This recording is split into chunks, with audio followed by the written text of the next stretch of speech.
Darling, ich sag's dir, das habe ich ganz oft.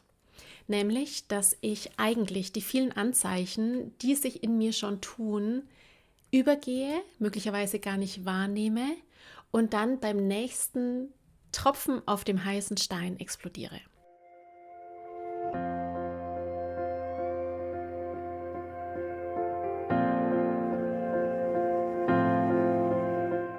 Hallo und herzlich willkommen bei Loslassen und gemeinsam wachsen, deinem Podcast rund um bewusste und bedingungslose Elternschaft. Mein Name ist Manuela Festel, ich bin Mama, Mutmacherin und vor allem Mentorin für achtsame Kommunikation und gewaltfreie Konfliktlösung mit Kindern. Und genau darum geht es auch hier in diesem Podcast. Ich zeige dir, wie du deinen Weg in eine bewusste, authentische und bedingungslose Elternschaft findest und Konflikte schließlich mit deinem Kind achtsam, respektvoll und gewaltfrei lösen kannst. Ganz ohne Schimpfen und Bestrafen. Bist du bereit? Na, dann lass uns loslegen.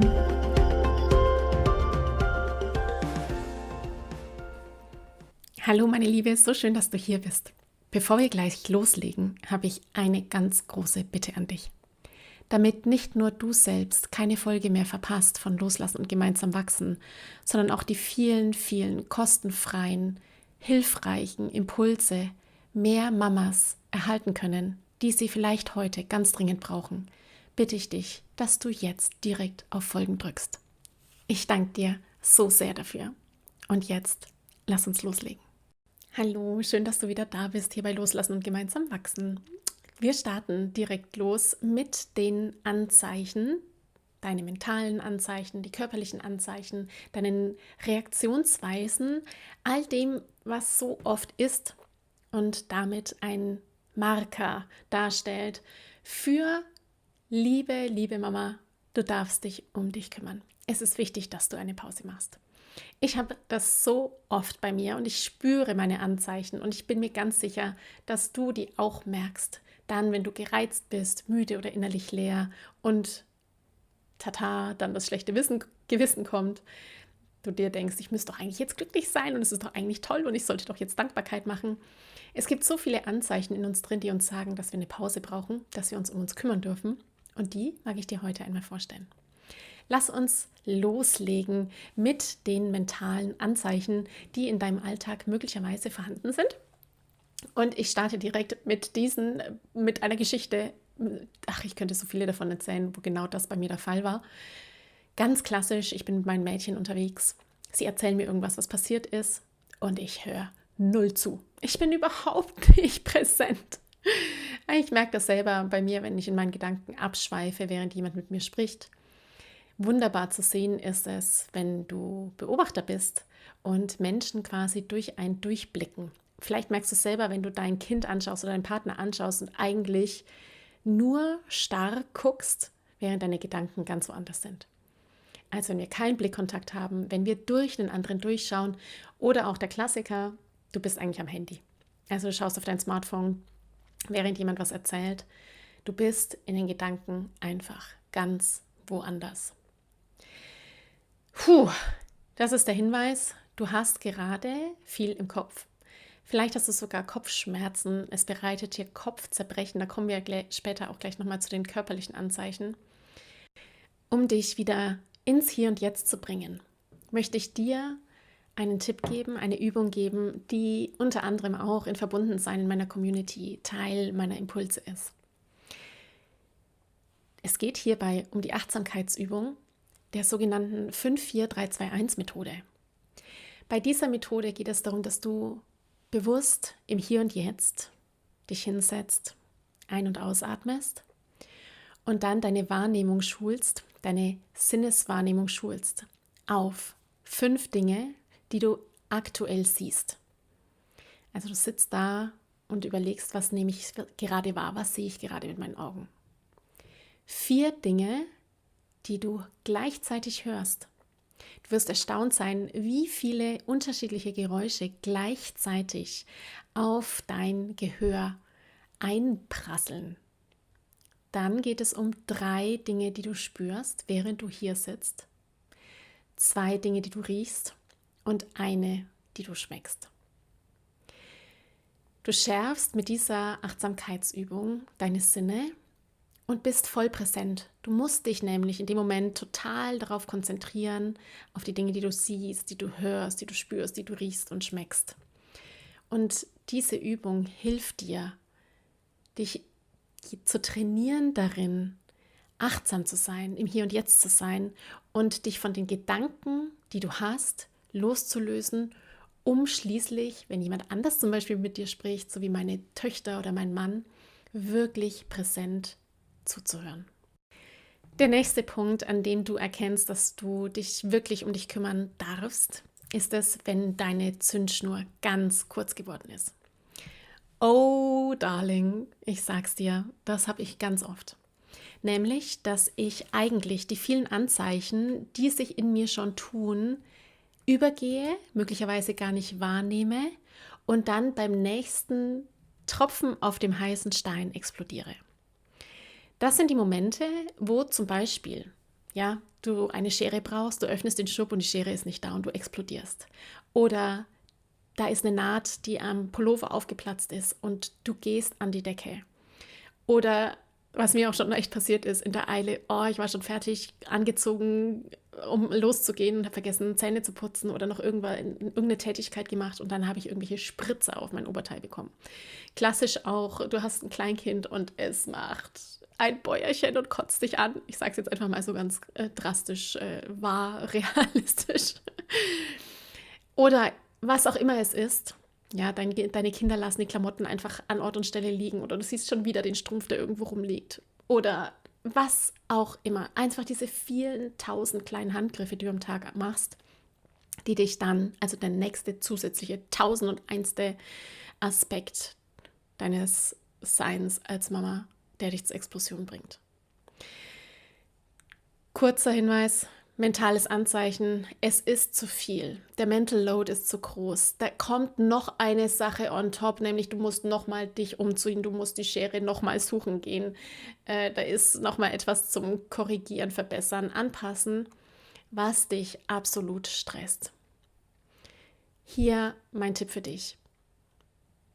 Wieder zurück zu dir. Nimm deine Hände zum Herz und frag dich, was würde jetzt meine beste Freundin zu mir sagen? Was würde meine beste Freundin tun? Vielleicht ist es auch, was würde Manuela jetzt tun in diesem Moment? Wie würde Manuela jetzt gerade handeln? Dieses sich trennen in diesem Moment aus dem Zustand, in dem man ist, aus dem Ich, in dem du letztendlich gerade drin steckst, in der Wut und in dem Frust und einen Schritt zurückzutreten.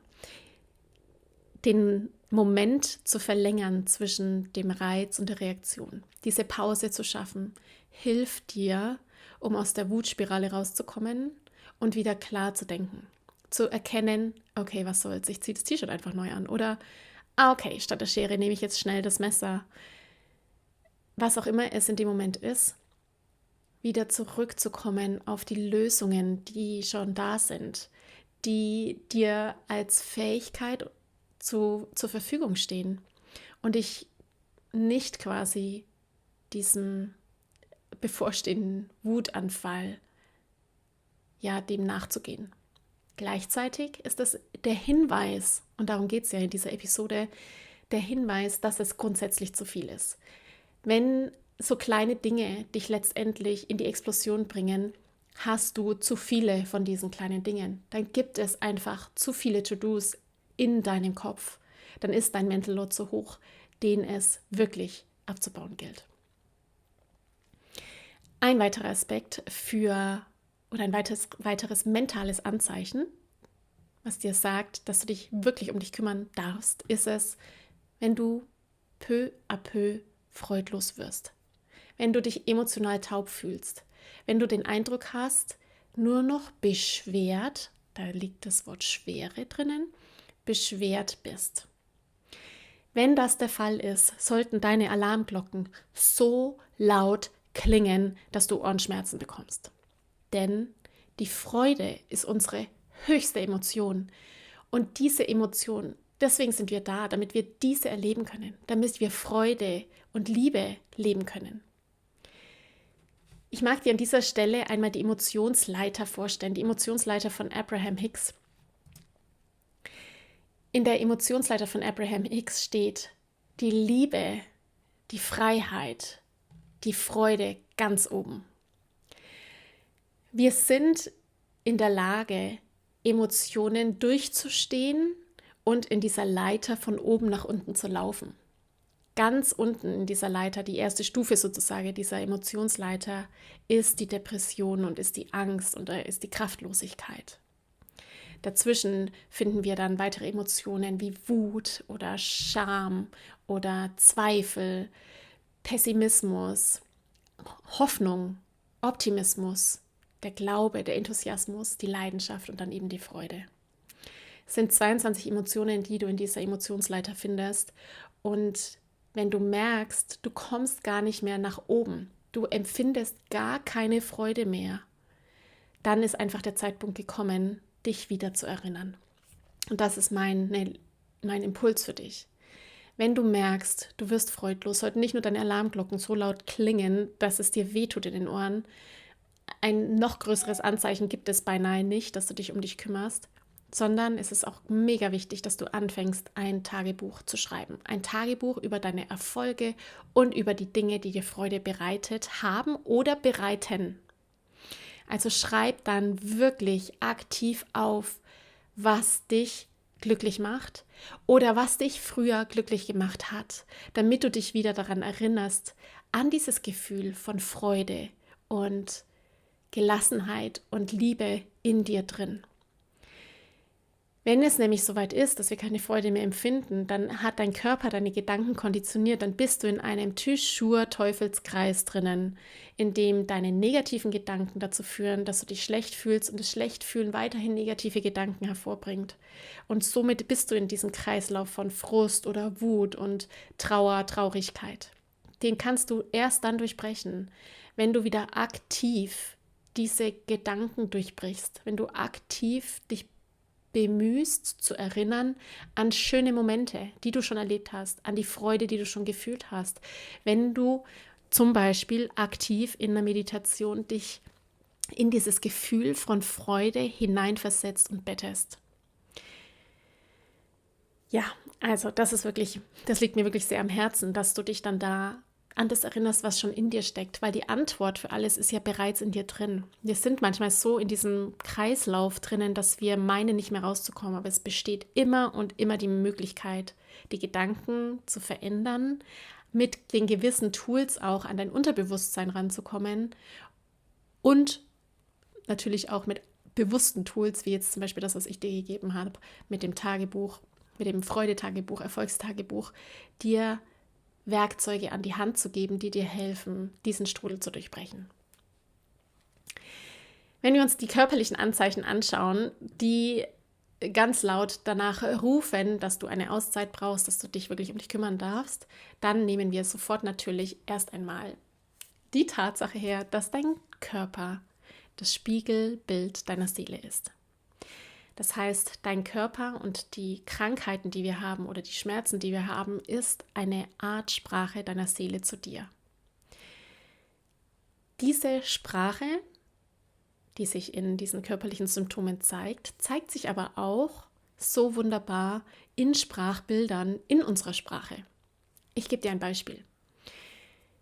Wie oft erlebe ich das bei meinen Klientinnen und natürlich auch bei mir, dass Rückenschmerzen, Kopfschmerzen oder Kieferschmerzen ja alltägliche Probleme geworden sind, alltägliche Herausforderungen geworden sind. Rückenschmerzen, wenn wir uns die Sprache des Körpers einmal anschauen und die Sprachbilder betrachten, sind so schön ein Hinweis dafür, dass du zu viel Last hast. Wir bringen da zum Beispiel Sprachbilder wie eine Last auf den Schultern tragen, also sich überfordert fühlen, zu viel an Verantwortung auch haben. Sich krumm machen für andere ist auch ein Sprachbild, bei dem ganz deutlich wird, dass du oder das Mann oder derjenige, der das vielleicht sagt oder krumm dasteht, also Rückenschmerzen hat wegen einer schiefen Haltung, dass es da tatsächlich um Haltung geht, also Haltung zu sich selbst, Haltung zum anderen, dass man sich selbst möglicherweise vergisst und deswegen die Haltung krumm wird und zu viel für andere macht. Auch ein Sprachbild ist Rückgrat zeigen müssen. Also wenn ich Rückgrat zeigen muss und deswegen vielleicht Rückenschmerzen habe, ist das ein Hinweis für eine innere Veranspannung durch einen Druck, den man sich möglicherweise auch selber macht, mit der Idee, stark sein zu müssen, Rückgrat zeigen zu müssen, sich hinstellen zu müssen, wo man sich innerlich eigentlich nicht stark genug fühlt. Beim Thema Kopfschmerzen.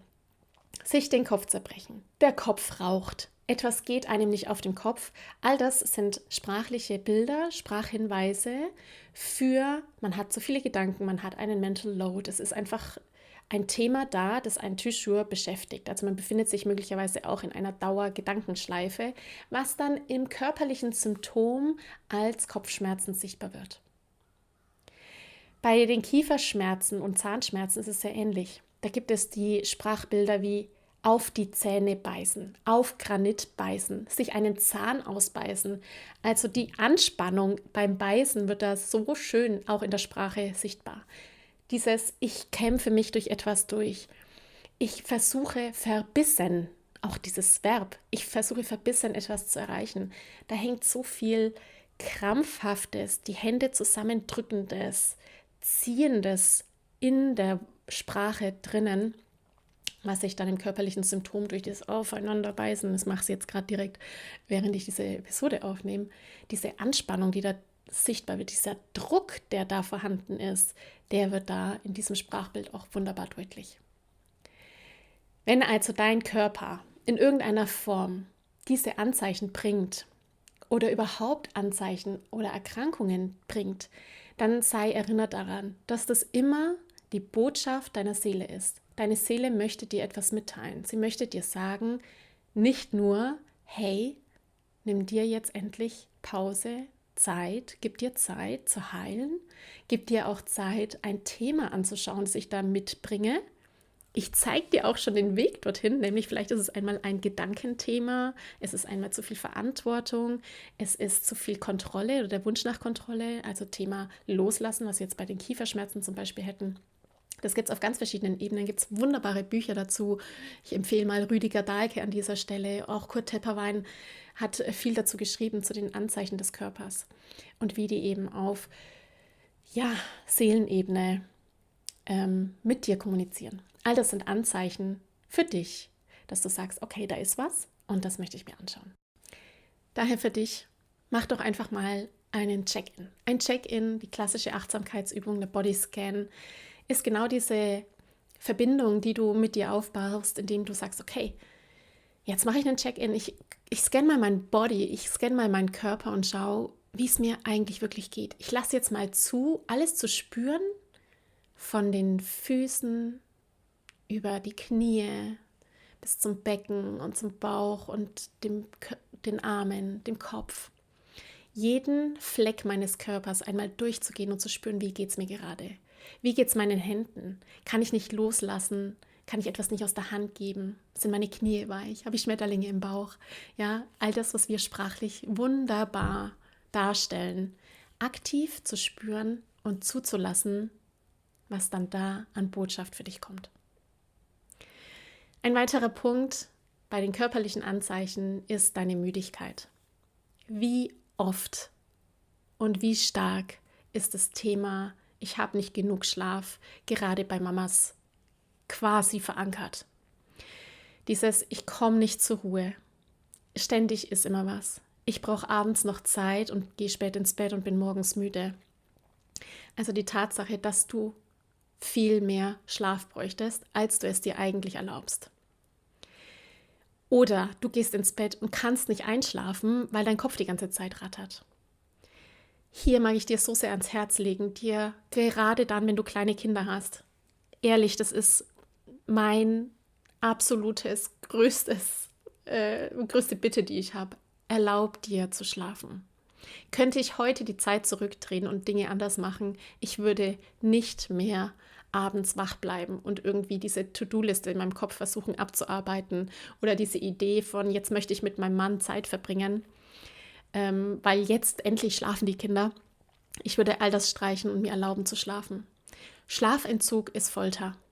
Und je mehr du schläfst und je mehr du Energie hast, umso mehr Kraft hast du und Power und Energie letztendlich in allen Ebenen hast du, um all die Dinge, die du machen möchtest, erledigen zu können.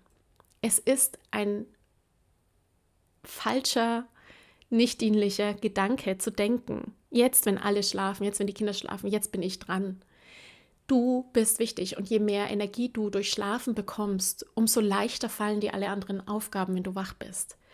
Und erst dann, wenn du in deiner Energie bist, findest du auch Lösungen, um deine Bedürfnisse, gerade bei kleinen Kindern, leichter erfüllen zu können, um deine Paarbeziehung zu nähern. Die Paarbeziehung nährt sich nicht wirklich, wenn du und dein Partner müde bist und ihr keine Kraft füreinander habt. Und vielleicht dann, und jetzt komme ich gleich zum nächsten Punkt, einfach noch am Sofa sitzt und in den Flimmerkasten schaut, um euer Gehirn auszuschalten. Beziehung braucht Kraft, braucht Zeit, braucht Investment. Ja, so ist es. Es läuft nicht ohne, auch wenn wir das gerne hätten, dass alles einfach Genie-mäßig von alleine funktioniert. Nein, es ist immer ein Geben von Energie und ein Bekommen von Energie. Und deine Energie erhältst du vor allem durch ausreichend Schlaf. Schauen wir uns gleich mal die verhaltensbedingten Anzeichen an, also die Anzeichen, in denen du an deinem Verhalten erkennst, dass du was verändern darfst. Und das erste ist diese Konditionierung, und dazu habe ich schon verschiedenste Podcast-Episoden gemacht zum Thema, wie dein Smartphone dich konditioniert. Ich werde es in den Shownotes verlinken und wie du eben achtsamer damit umgehst. Ein Thema ist wirklich diese Konditionierung, unser Dopaminverlangen nach dem Smartphone. Das Smartphone hat so viel Verhaltensveränderung gebracht in den letzten 2 Jahrzehnten. Und ich mag dich hier an dieser Stelle einfach daran erinnern, wenn du merkst, dass du müde bist. Meistens ist es ja, dass wir müde sind, dass wir den Wunsch haben, irgendwie auf neue Gedanken zu kommen. Dann greifen wir zum Smartphone, gucken irgendwelche Videos, merken dann gar nicht, wie die Zeit vergeht. Lass dein Smartphone. Erlaub dir smartphonefreie Zeit, smartphonefreie Zonen. Zum Beispiel abends, 1 Stunde bevor du ins Bett gehst. Mach das Ding aus. Erlaub dir stattdessen diese Stunde, die du vielleicht am Smartphone hängen würdest, in deine Schlafenszeit zu investieren, in dich zu investieren. Oder ein Buch zu lesen. Oder Musik zu hören, die dich bereichert. Oder einfach deinen Gedanken nachzugehen. Das ist wirklich die beste Lösung. Dazu gehört auch das Binge-Watching von irgendwelchen Serien, die dich eigentlich nicht bereichern. Also finde genau heraus, was du konsumierst und was von dem, was du konsumierst, dir wirklich, wirklich gut tut. Wenn es dir gut tut, du mit mehr Energie rausgehst, dann mach weiter. Aber wenn du eigentlich in eine Gewohnheit hineingekommen bist, die dir Energie zieht und die dich nicht bereichert, im wahrsten Sinne des Wortes, dann ist es Zeit, hier etwas zu verändern. Ein weiterer Punkt deiner Verhaltensweisen ist das Thema Ernährung. Ich habe das immer wieder auch bei meinen Klientinnen, die das Thema mitbringen und eben sagen, ich will das irgendwie ändern und ich suche nach Lösungen. Und auch hier mag ich dich einladen, in Verbundensein werden wir das Thema Routinen und Gewohnheiten angehen. Oder wenn du dazu kommst, wirst du das angehen lernen. Denn natürlich, wenn wir ein Ziel haben und sagen, ich möchte etwas anders haben, muss ich wissen, wie ich es haben will. Und dann brauche ich zu meinem Ziel natürlich die gewissen Routinen und Gewohnheiten, damit es sich dann etabliert und plötzlich dann ich bin, die das macht, so ganz natürlich, weil ich meinen Standard gehoben habe oder weil ich eben mein Ziel ganz klar vor Augen habe. Beim Thema Ernährung ist unter anderem ein Aspekt, dass wir aus Müdigkeit zum Beispiel essen. Ja, dass meine Frauen sagen, sie sind dann abends müde, die Kinder schlafen endlich und dann setzen sie sich mit einer Süßigkeit oder Chips oder was auch immer dann vors Handy zum Beispiel und sind damit aber gar nicht glücklich. Auch ein Aspekt ist, dass wir vor lauter Gefühllosigkeit gar nicht mehr merken, welches Grundbedürfnis wir haben, nämlich nach Wasser, nach Tee, etwas trinken und vor allem auch etwas essen. Ich nehme mich da nicht aus, ich bin das für mich selbst ein Paradebeispiel, mich darin zu üben. Ich merke zum Beispiel ganz oft nicht, dass ich Hunger habe. Ich bin dann so in meinem Flow oder im Tunnel drin oder im To-Do drin, im Abarbeiten, dass ich erst anhand meiner schlechten Laune merke, dass ich eigentlich was essen müsste. Was hier hilft und dir helfen kann und wird, wenn du es umsetzt, ist, dass du dir einen Wecker stellst. Also hol dein Smartphone raus, stell dir den Wecker auf zum Beispiel alle 2 Stunden, alle 2,5 Stunden und dann machst du einen Bodyscan. Dann gehst du einmal durch, wie es dir gerade geht, wo es zwickt und ob dein Bauch vielleicht leer ist. Dieses regelmäßige Üben ist unabdingbar, um ein Gefühl zu bekommen oder wieder zu entdecken, im Prinzip dein Gefühl wieder zu entdecken, was es mit dir macht, wie du dich gerade fühlst, was du gerade brauchst. Und dann kannst du deine Standards neu definieren. Wie das geht, das erfährst du in meinem Workshop in Verbundensein, in meiner Community. Dort gab es einen Workshop oder gibt es einen Workshop zum Thema Lebensziele und Ziele setzen. Und da geht es auch darum, dass wir unsere Standards setzen.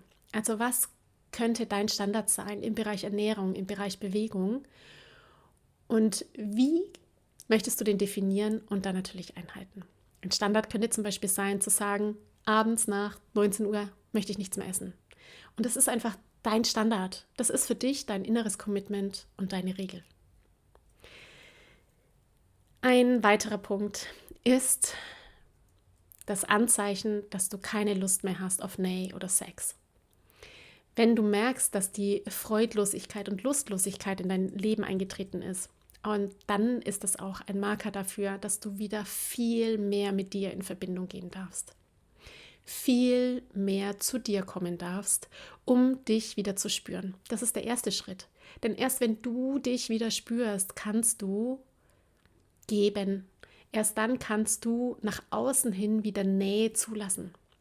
Du brauchst erstmal die Nähe zu dir, dieses Spüren, was brauche ich eigentlich? Was tut mir gerade gut? Und da mag ich dir empfehlen, auch den Druck rauszunehmen. Den Druck zu denken, ich müsste jetzt, sondern einfach viel kleinere Schritte zu gehen, zu sagen, was tut mir eigentlich gut? Wenn in mir drin der Workload so hoch ist, dass mir jede Umarmung eigentlich zu viel ist, weil es wie sich ein neues To-Do anfühlt, dann ist es wirklich ganz dringend an der Zeit, den Mental Load zu erfassen, umzustrukturieren, dir helfen zu lassen. Bitte, ich bin hier da, genau um dir da zu helfen. In Verbundensein machen wir das, in den Einzelcoaching machen wir das. Und dann kleine Schritte zu gehen, zu sagen, okay, ich muss hier was abbauen, weil das, was mir gut tut, die Umarmung, die Liebe zueinander, das Kuscheln, die Berührung, das ist so weit weggetreten, das möchte ich verändern, das muss ich verändern. Zu guter Letzt habe ich für dich natürlich noch einfach den grundsätzlichen Hinweis. Ein Anzeichen, dass du dich um dich kümmern darfst, ist nämlich, dass du in deiner Rolle Mama bist. Wenn du Mama bist, einfach nur weil du Mama bist, weil du Papa bist, wenn du zuhörst als Papa natürlich, gilt das für dich genauso. Dann ist es deine Pflicht, dass du dich um dich kümmerst. Denn nur dann, wenn du es vorbildmäßig machst, zeigst, dass du dir wichtig bist, dass du in der Verantwortung bist, dich um deine Bedürfnisse zu kümmern, dass du das auch tust. Nur dann kann dein Kind das von dir lernen. Unsere Kinder beobachten uns. Sie saugen wie ein Schwamm auf, wie wir reden, wie wir uns verhalten, wie wir denken. Sie beobachten jedes Verhalten, jede Handlung, die wir tun und gleichen das ab mit dem, was wir sagen. Handeln wir so mit den Werten, wie wir sie aktiv kommunizieren? Oder gibt es da Unterschiede?